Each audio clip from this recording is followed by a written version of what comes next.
Alain, propos d'un Normand. De l'amour à l'amitié. Les sermons sur le mariage sont à la mode.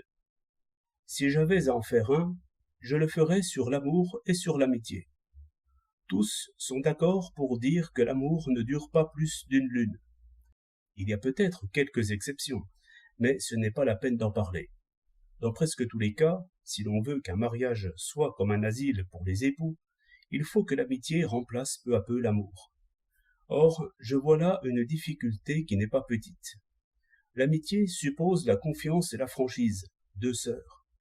On aime son ami pour les qualités qu'on lui trouve, oui, sans doute, mais aussi pour les défauts qu'il laisse voir. De là vient la puissance merveilleuse de l'amitié. On peut s'y abandonner. On confie souvent à un ami des choses dont on n'oserait pas s'entretenir avec soi-même. Je sens que mon ami est moins sévère pour moi que moi, parce qu'il me connaît mieux que moi. Il est le témoin impartial de ce que j'ai appris de moi-même.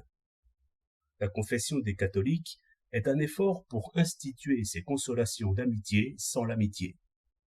Une amitié pleine, voilà le vrai paradis. La conversation ne cesse jamais. L'ennui ne vient jamais. Les tristesses mêmes sont des espèces de joie. Tel est le port, après les tempêtes de l'amour. La difficulté vient de ce que l'amour ne va pas sans flatterie et sans mensonge. D'abord, on veut plaire. On règle ses discours sur le sourire de l'autre, comme un orateur navigue selon les bravos et les sifflets. Bien plus, on veut aimer. On est heureux d'aimer. Il y a des choses qu'on ne veut point voir et qu'on ne voit point. L'amour, comme disent les poètes, a les yeux bandés.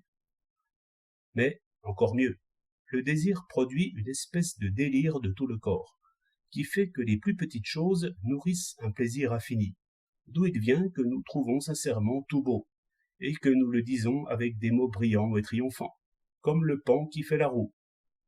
Toutes les lettres d'amour sont belles. Flatterie engendre joie. Joie engendre flatterie. Cela est sans fin. Si l'on veut arriver à l'amitié, il faudra pourtant bien passer de la poésie à la prose.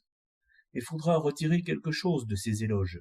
Il faudra parler franchement et éclairer d'un jour cru le visage et l'âme. Cela n'ira point sans regret et sans douleur. Autrefois, tu n'aurais pas dit cela.